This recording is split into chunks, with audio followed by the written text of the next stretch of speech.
स्वागत है दोस्तों आपका गुरुजी स्टडी सेंटर में। कैसे हैं आप लोग?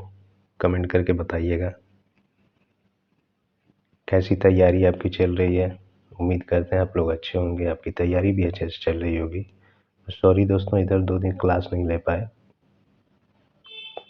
तो अब आज शुरू करते हैं जो शेष क्वेश्चन है। आज फटाफट शुरू करते हैं दोस्तों। आज जो बचे हुए सारे क्वेश्चन हैं आज उसको देखा जाएगा।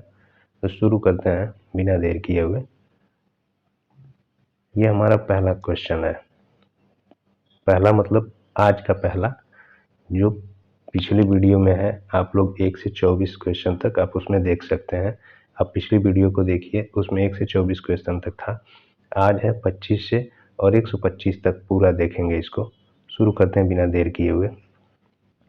ये हमारा पहला क्वेश्चन है। निम्नलिखित में से कौन एक स्वस्थ जनमत के विनिर्माण में बाधा है? दोस्तों, स्वस्थ जनमत के विनिर्माण में बाधा है सांप्रदायिक प्रचार प्रसार। हमारा हो जाएगा सी। अगला है आमंड और पावेल द्वारा किए गए दबाव समूहों के वर्गीकरण में सम्मिलित नहीं है। तो इसमें हमारा कौन सा हो जाएगा दोस्तों? इसमें कौन सा होगा? 26 का बी, संवैधानिक दबाव समूह। अगला है स्टेशियोलॉजी अध्ययन है। स्टेशियोलॉजी अध्ययन है, ये किसका अध्ययन है दोस्तों? तो ये राजनीतिक दलों का अध्ययन है। अगला क्वेश्चन है जिसे राजनीति में जातिवाद कहा जाता है वह जातियों के राजनीतिकरण से अधिक और कुछ नहीं है। यह कथन किसका है दोस्तों? ये कथन हो जाएगा मॉरिस जोन्स का। यह है मॉरिस जोन्स। अगला क्वेश्चन है निम्न में से किसकी नियुक्ति राज्य के राज्यपाल द्वारा नहीं की जाती है? किसकी नियुक्ति राज्य के राज्यपाल द्वारा नहीं की जाती है दोस्तों? तो वो है उच्च न्यायालय के न्यायाधीश। अगला क्वेश्चन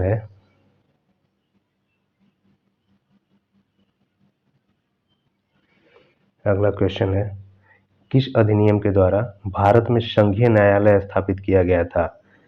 भारत में संघीय न्यायालय स्थापित किया गया था दोस्तों, ये भारत शासन अधिनियम 1935। अगला है भारत का प्रथम गैर कांग्रेसी राष्ट्रपति कौन था? भारत का पहला गैर कांग्रेसी राष्ट्रपति वीवी गिरी।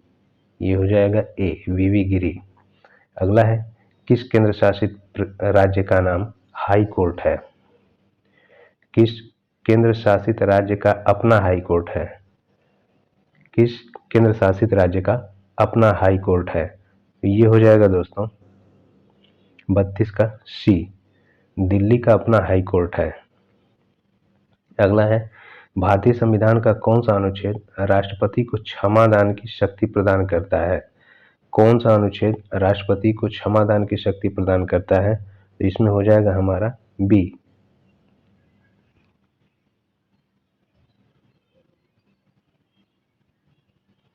अगला क्वेश्चन है किस राज्य में लोकसभा में अनुसूचित जनजातियों के लिए आरक्षित सीटों की संख्या सर्वाधिक है? तो कौन सा हमारा आंसर हो जाएगा? हमारा आंसर हो जाएगा मध्य प्रदेश। अगला है दोस्तों 35वां। सूची फर्स्ट को सूची सेकंड से सुमेलित कीजिए और नीचे दिए गए कूट से सही उत्तर चुनिए। होता समिति, केंद्र राज्य संबंध, संथानम समिति, सिविल सेवा में सुधार, सरकारी आयोग, भ्रष्टाचार की रोकथाम, यशपाल समिति, उच्च शिक्षा में। तो इसमें कौन सा हो जाएगा दोस्तों? इसमें हमारा हो जाएगा 35 का बी। 35 का बी। ए का दूसरा, होता समिति सिविल सेवा में सुधार, संथानम समिति भ्रष्टाचार की रोकथाम के लिए बनाई गई थी। फिर है सरकारी आयोग केंद्र राज्य संबंध से संबंधित है। अगला है यशपाल समिति, यह है उच्च शिक्षा में सुधार। अगला क्वेश्चन है भारत सरकार ने हाल ही में किस आयोग को भंग किया? यह हो जाएगा 36 का सी, योजना आयोग। इसके स्थान पर नीति आयोग बना। इसके स्थान पर नीति आयोग बना,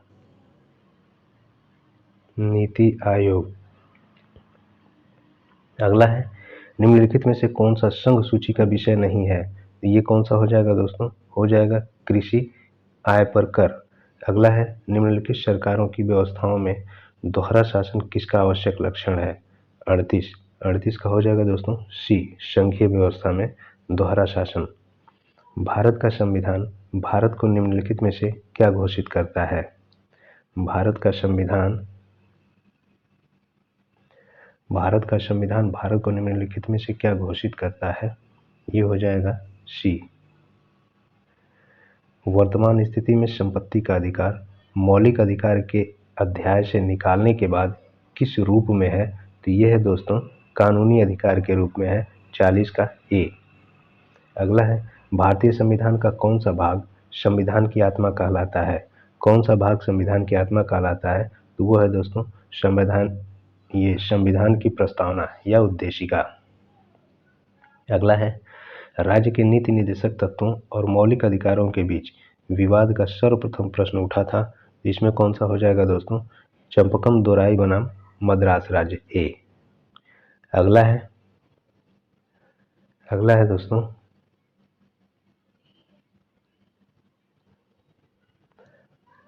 लोक सेवाओं में न्यायपालिका का कार्यपालिका से पृथक्करण सम्मिलित है। इसमें कौन सा हो जाएगा? बी। राज्य के नीति निर्देशक तत्वों में भारत के संविधान के किस भाग और अनुच्छेद में मौलिक कर्तव्यों का उल्लेख किया गया है? ये कौन सा हो जाएगा दोस्तों? 44 का सी, भाग 4 के अनुच्छेद 51 क। संविधान का वह खंड जो अंतर्राष्ट्रीय शांति और सुरक्षा के प्रति राज्य की जिम्मेवारी के बारे में बताता है, वो कौन सा है दोस्तों? ये कौन सा हो जाएगा? 45 का सी। अगला है भारतीय संविधान का कौन सा अनुच्छेद अंतर्राष्ट्रीय संबंधों से संबंधित है? अंतर्राष्ट्रीय संबंधों से संबंधित कौन सा अनुच्छेद है दोस्तों? तो है हमारा अनुच्छेद 51। अगला है भारत में कौन नागरिकता के अर्जन हेतु शर्तों को नियत करने के लिए सक्षम है? ये कौन सा हो जाएगा दोस्तों? ये हो जाएगा संसद। अगला है किसने भारत के संविधान को सशक्त केंद्रीकरण की प्रवृत्ति रखने वाले एक संघ शासन की संज्ञा दी? ये कौन सा हो जाएगा? जेनिंग्स। सशक्त केंद्रीकरण की प्रवृत्ति रखने वाले एक संघ शासन की संज्ञा दी है जेनिंग्स ने। अगला है निम्नलिखित में से किसने भारत के संविधान को अर्धसंघात्मक के रूप में परिभाषित किया? तो ये कौन सा हो जाएगा दोस्तों? ये हो जाएगा हमारा डी। केसी व्हीयर ने अर्धसंघात्मक कहा है। अगला है भारतीय संविधान के किस अनुच्छेद में धन विधेयक को परिभाषित किया गया है? तो ये हो जाएगा दोस्तों हमारा, ये हो जाएगा 110। अगला है संविधान के किस अनुच्छेद द्वारा भारत के नागरिकों को वयस्क मताधिकार प्रदान किया गया? इसमें कौन सा हो जाएगा दोस्तों? इसमें हो जाएगा हमारा 326। अगला है दोस्तों सूची फर्स्ट को सूची सेकंड से सुमेलित कीजिए तथा नीचे दिए गए कूट से सही उत्तर चुनिए।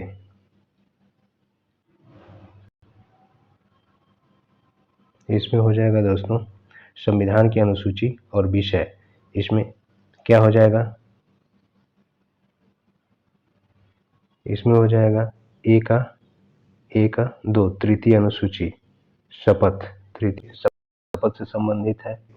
इसके बाद है दोस्तों चतुर्थ अनुसूची किससे संबंधित है? तो ये प्रतिनिधित्व से संबंधित है। इसके बाद है सी, छठवीं अनुसूची किससे संबंधित है? तो ये है जनजातीय क्षेत्रों से। और 9वीं अनुसूची किससे संबंधित है दोस्तों? तो वो है भूमि सुधार। इसमें हमारा आंसर कौन सा हो जाएगा? हमारा आंसर हो जाएगा बी। अगला है भारत में महान्यायवादी के पद के संबंध में निम्नलिखित में से कौन सा एक कथन सही है? इसमें कौन सा हो जाएगा? उसे भारत के राज्य क्षेत्र के अंतर्गत सभी न्यायालयों में सुने जाने का अधिकार है। इसमें कौन सा हो जाएगा? 53 का ए। अगला है दोस्तों पूरा क्वेश्चन नहीं पढ़ रहे हैं, ये पूरा विकल्प नहीं पढ़ रहे हैं क्योंकि क्वेश्चन ज़्यादा है, टाइम ज़्यादा लगेगा। आप लोग उसको पॉज करके पढ़ लीजिएगा, देख लीजिएगा। भारतीय संविधान की प्रस्तावना में समाजवाद तथा धर्मनिरपेक्ष शब्द जोड़ा गया। ये कब जोड़ा गया? ये जोड़ा गया 42वें संविधान संशोधन 1976। अगला है तिलक द्वारा लिखी पुस्तक निम्नलिखित में से कोई एक नहीं है। इसमें कौन सी ऐसी पुस्तक है जो तिलक द्वारा नहीं लिखी गई है? तो यह है लाइफ डिवाइन। अगला है कैबिनेट मिशन योजना के तहत संविधान सभा में कितने सदस्यों की संख्या तय की गई है? ये हो जाएगा दोस्तों 56 का बी 389। अगला है, पहरा देते हुए चलने वाला मैं एक भारतीय हूँ जो सब सोने वालों को जगाता हूँ ताकि जागकर वे मातृभूमि की सेवा में लग जाएं। यह वक्तव्य है, यह किसका वक्तव्य है? यह श्रीमती एनी बेसेंट का। अगला है, निम्न में से कौन सी पुस्तक मार्क्स द्वारा लिखी गई है? तो इसमें कौन सा हो जाएगा दोस्तों? इसमें कौन सा हो जाएगा? डी, ये सभी लिखी गई है। हेगल की अधिकार संबंधी धारणा की आलोचना की प्रस्तावना, पवित्र परिवार, दर्शन की दरिद्रता, ये सारी पुस्तक मार्क्स के द्वारा लिखी गई है। अगला है,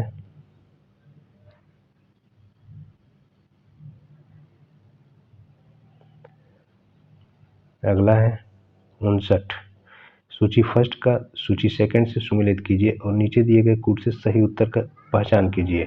इसमें हमारा कौन सा हो जाएगा दोस्तों? 59 का हो जाएगा ए का दूसरा है, ए का दूसरा, फिर है दोस्तों बी का तीसरा, फिर है सी का पहला, डी का है, कौन सा बच रहा है? डी का दूसरा,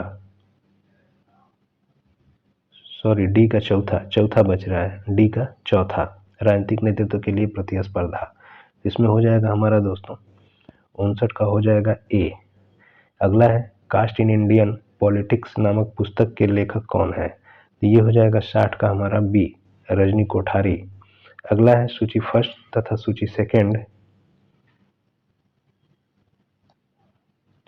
सूची फर्स्ट तथा सूची सेकंड का मिलान नीचे दिए गए कूट से सही उत्तर को चुनिए। पहला है सूची फर्स्ट महात्मा गांधी, सूची सेकंड ये सूची फर्स्ट सर्वोदय, जयप्रकाश नारायण, पंचशील, जवाहरलाल नेहरू, न्यासिता और विनोबा भावे संपूर्ण क्रांति। इसमें कौन सा सही हो जाएगा हमारा? महात्मा गांधी किससे जुड़े हैं? तो ये न्यासिता से जुड़े हुए हैं। पंडित जवाहरलाल नेहरू किससे जुड़े हुए हैं दोस्तों? पंडित जवाहरलाल नेहरू जुड़े हुए हैं पंचशील से, पंडित जवाहरलाल नेहरू जुड़े हैं पंचशील से। जयप्रकाश नारायण जुड़े हैं संपूर्ण क्रांति, विनोबा भावे जुड़े हुए हैं सर्वोदय से। तो हमारा आंसर कौन सा हो जाएगा दोस्तों? 61 का ए का 3, बी का 4, सी का 2 और डी का 1। ये हो जाएगा हमारा ए। अगला, निम्न में से कौन एक गांधी जी के रचनात्मक कार्यों में का अंग नहीं है?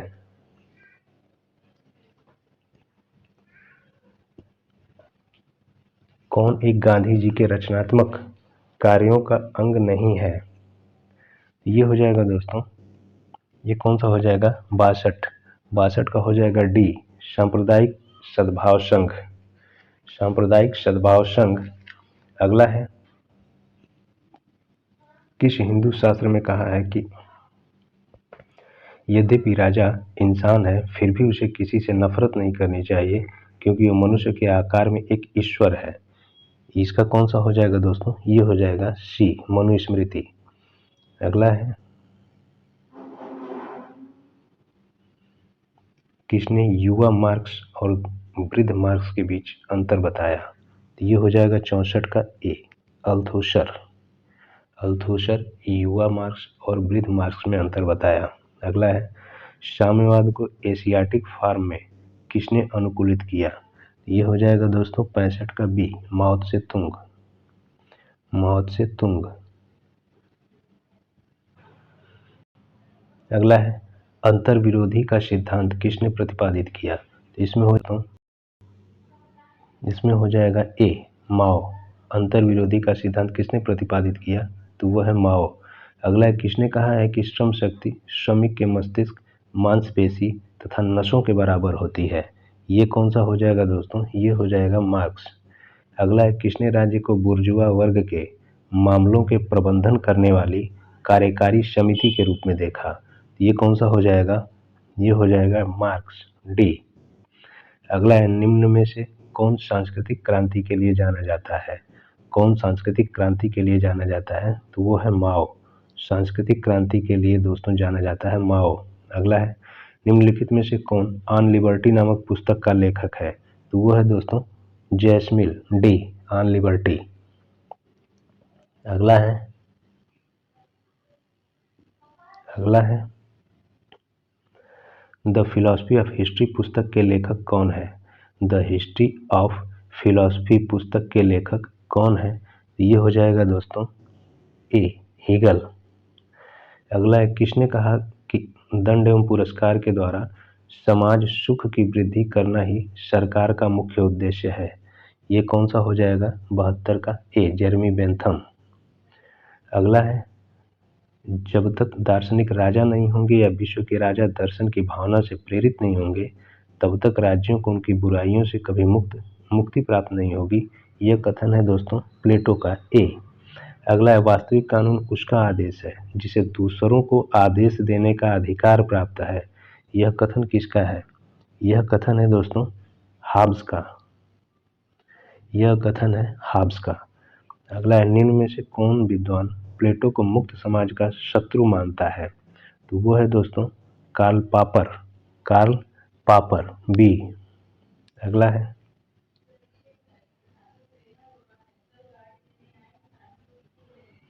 जिस क्रम में राजनीतिक विचारकों ने अपने सिद्धांतों का प्रतिपादन किया वो सही क्रम बताएं।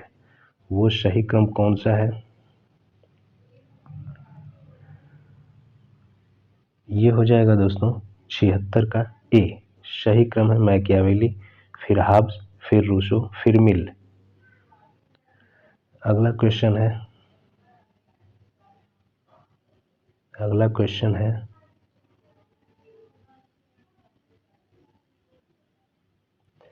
हाब्स के लेवियाथन में प्रयुक्त कॉमनवेल्थ शब्द का अर्थ है। इसमें कौन सा हो जाएगा? कॉमनवेल्थ शब्द का अर्थ संप्रभु, ए। अगला है, किसने प्लेटो की न्याय की धारणा को रचना प्रकल्प न्याय कहा है? रचना प्रकल्प न्याय, एम बी फोस्टर। अगला है, रूसो के लिए किसे सामान्य इच्छा की अभिव्यक्ति के रूप में माना जाता है?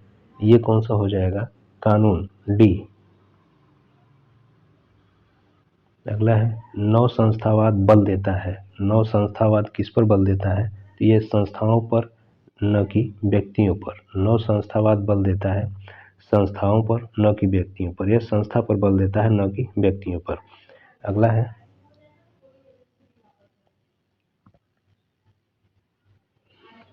किस अवधि में उत्तर व्यावहारिकतावाद प्रमुखता की ओर बढ़ा?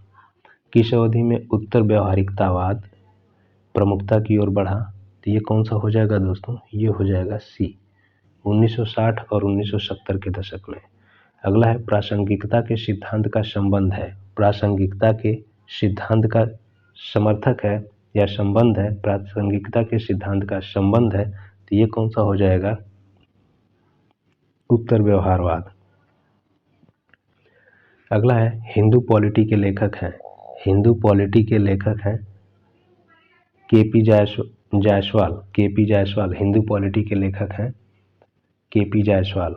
अगला है, सैमुअल पी हंटिंगटन के लोकतंत्रीकरण की लहर विश्लेषण में भारत कहाँ स्थित है? इसमें कौन सा हो जाएगा दोस्तों? आंसर दीजिए, द्वितीय लहर। अगला है, राजनीति शास्त्र के अध्ययन के व्यवहारवादी उपागम के विकास के लिए उत्तरदायी राजनीतिक वैज्ञानिक कौन था?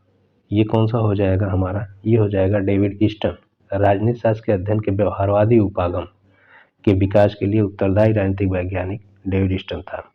एसेटन समिति प्रतिवेदन संबंधित है। एसेटन समिति प्रतिवेदन संबंधित है। ये कौन सा हो जाएगा दोस्तों? प्रशिक्षण से।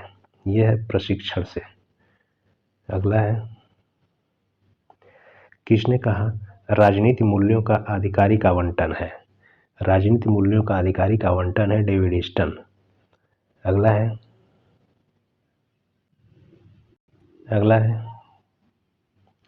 निम्नलिखित में से किसने कहा है कि नकारात्मक स्वतंत्रता सकारात्मक स्वतंत्रता से उच्च होती है?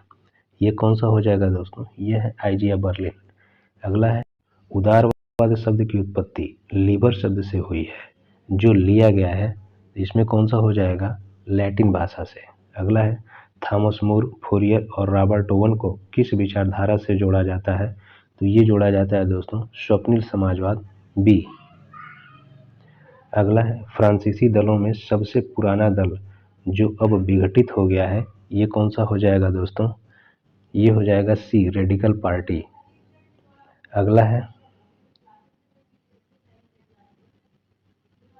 अगला है यह वक्तव्य किसने दिया कि जनमत की निरंतर प्रक्रिया ही लोकतंत्र की गतिशीलता है?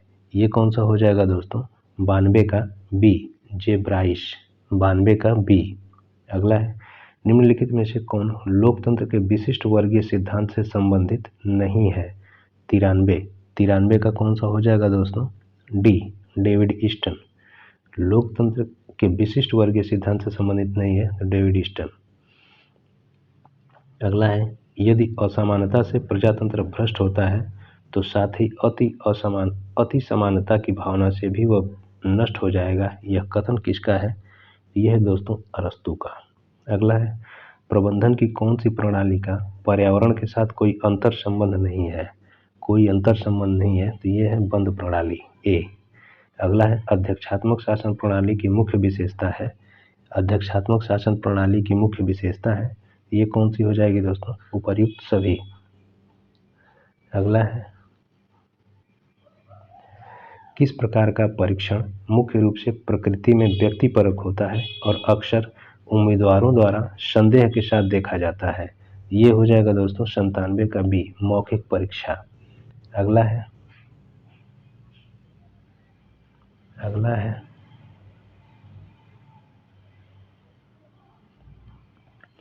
सूची फर्स्ट को सूची सेकंड के साथ सुमेलित करें और नीचे दिए गए कूट से सही उत्तर का चयन करें।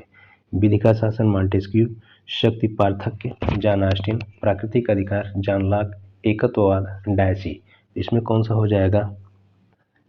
ए का 4 विधि का शासन डायसी, बी का 1 शक्ति पार्थक्य या शक्ति पृथक्करण मॉन्टेस्क्यू, प्राकृतिक अधिकार है जॉन लॉक और एकत्ववाद है जॉन ऑस्टिन।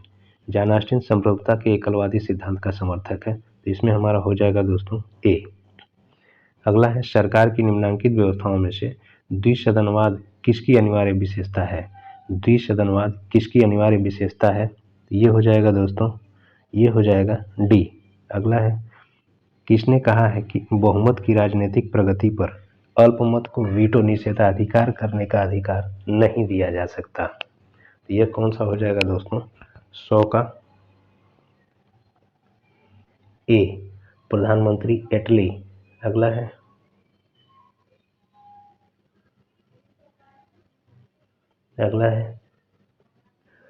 एक व्यवस्थापिका जो मंत्री परिषद के समक्ष निर्बल है तथा एक मंत्री परिषद जो राष्ट्रपति के समक्ष निर्बल है किस देश की शासन व्यवस्था की विशेषता को दर्शाता है? तो ये हो जाएगा दोस्तों फ्रांस, ए। अगला है फ्रांस में सरकार और राष्ट्रपति के बीच जटिल संबंध है, इसका कारण है दोस्तों एक मिलीजुली राष्ट्रपति संसदीय प्रणाली की सरकार। अगला है विश्व की सर्वाधिक शक्तिशाली विधायिका है। विश्व की सर्वाधिक शक्तिशाली विधायिका कौन सी है दोस्तों? तो वो है ब्रिटिश संसद। अगला है न्याय का वितरणात्मक सिद्धांत प्रस्तुत किया गया। न्याय का वितरणात्मक सिद्धांत प्रस्तुत किया गया, तो यह है दोस्तों डी, 104 का डी, राल्स। अगला है विधि की उचित प्रक्रिया न्यायिक व्यवस्था का एक आवश्यक लक्षण है, ये कौन सा हो जाएगा दोस्तों? यूएसए। अगला है जहां कानून नहीं होता वहां स्वतंत्रता भी नहीं होती, यह कथन निम्न में से किसके हैं? ये कौन सा हो जाएगा दोस्तों? 106 का ए, लॉक। जहां कानून नहीं होता वहां स्वतंत्रता भी नहीं होती, तो ये हो जाएगा लॉक। अगले क्वेश्चन की तरफ बढ़ते हैं। यह निम्नलिखित में से किसने संप्रभुता के निरंकुश शासन के सिद्धांत का विस्तार किया था? ये हो जाएगा दोस्तों सी, थॉमस हॉब्स। अगला है सामान्य इच्छा के प्रति असली आपत्ति यह है कि जहाँ तक यह इच्छा है यह सामान्य नहीं तथा जहाँ तक यह सामान्य है वहाँ इच्छा नहीं है। तो ये कौन सा हो जाएगा दोस्तों? ये हो जाएगा डी। हाबहाउस ने कहा था कि सामान्य इच्छा जहाँ सामान्य है तो वो इच्छा नहीं हो सकती, और अगर इच्छा है तो सामान्य नहीं हो सकती। एल.टी. हाबहाउस। अगला है सामुदायिकतावाद एक प्रमुख धारा है।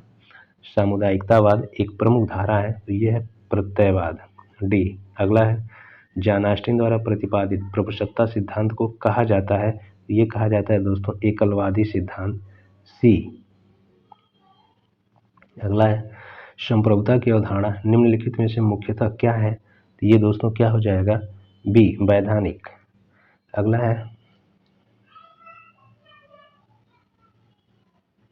है स्वतंत्रता उस कार्य को करने की एक सकारात्मक शक्ति है जो उपयोग तथा उपभोग करने योग्य है। यह कथन किसका है? ये कथन है दोस्तों टी.एच. ग्रीन का, बी। अगला है कौन इस विचार का अग्रणी है कि वितरणात्मक समानता को लोगों की सामर्थ्य समान करने से संबंधित होना चाहिए? 113 का हो जाएगा दोस्तों डी अमर्त्य सेन। अगला है वाटसन ने 7S संगठनात्मक ढांचे के माध्यम से प्रबंध व नेतृत्व के मध्य अंतर की व्याख्या की है। इसमें निम्न में से क्या शामिल नहीं है? 114 का कौन सा हो जाएगा दोस्तों? ये हो जाएगा समर्थन। अगला है स्वतंत्रता एवं समानता का सर्वश्रेष्ठ सामंजस्य प्राप्त करना संभव है। ये हो जाएगा दोस्तों सी लोकतांत्रिक समाजवादी व्यवस्था। अगला है निम्न में से किसने कहा है रक्त संबंध समाज का निर्माण करता है और कालांतर में समाज राज्य को जन्म देता है? तो ये कौन सा हो जाएगा दोस्तों? ये हो जाएगा MacIver, D. MacIver B, MacIver B.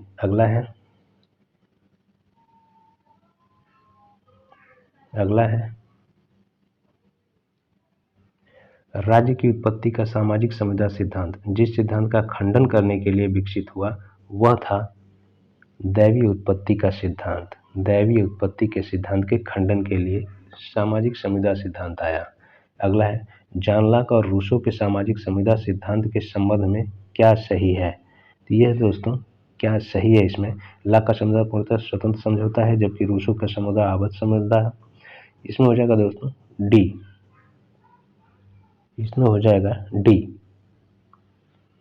अगला है हाब्स के सामाजिक समझौते में शासक एक पक्ष नहीं है, ए। अगला है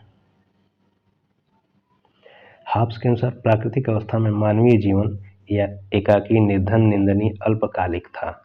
ये हो जाएगा दोस्तों ए। अगला है किसने कहा किसी भी राज्य को उसके द्वारा प्रदान किए जाने वाले अधिकारों से जाना जाता है? यह है दोस्तों लास्की, ए। अगला है राज्य समाजों का एक समाज है। ये समाजों का एक समाज है, लिंडसे 122 लिंडसे बी।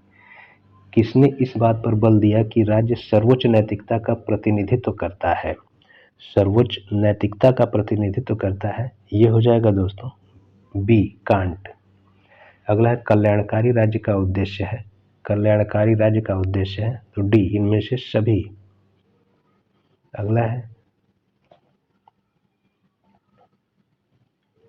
निम्न चिंतकों में से किसने राजनीति विज्ञान को प्रमुख विज्ञान मास्टर साइंस कहा? ये हो जाएगा दोस्तों अरस्तु। अरस्तु ने राजनीति विज्ञान को मास्टर विज्ञान मास्टर साइंस कहा। तो यह है दोस्तों 125 सवाल। इसको आप लोग देख लीजिए, इसमें से परीक्षा में जरूर आएंगे। ये बहुत ही महत्वपूर्ण क्वेश्चन है दोस्तों, इसको आप जरूर देख लीजिएगा। और अगर वीडियो अच्छी लगे तो चैनल को सब्सक्राइब कीजिए और कमेंट कीजिए ये कैसा लगा आपको। कमेंट कीजिए, लाइक कीजिए और अपने सारे दोस्तों के पास शेयर कीजिए जिससे इसका लाभ सबको मिल सके। थैंक यू दोस्तों, थैंक यू।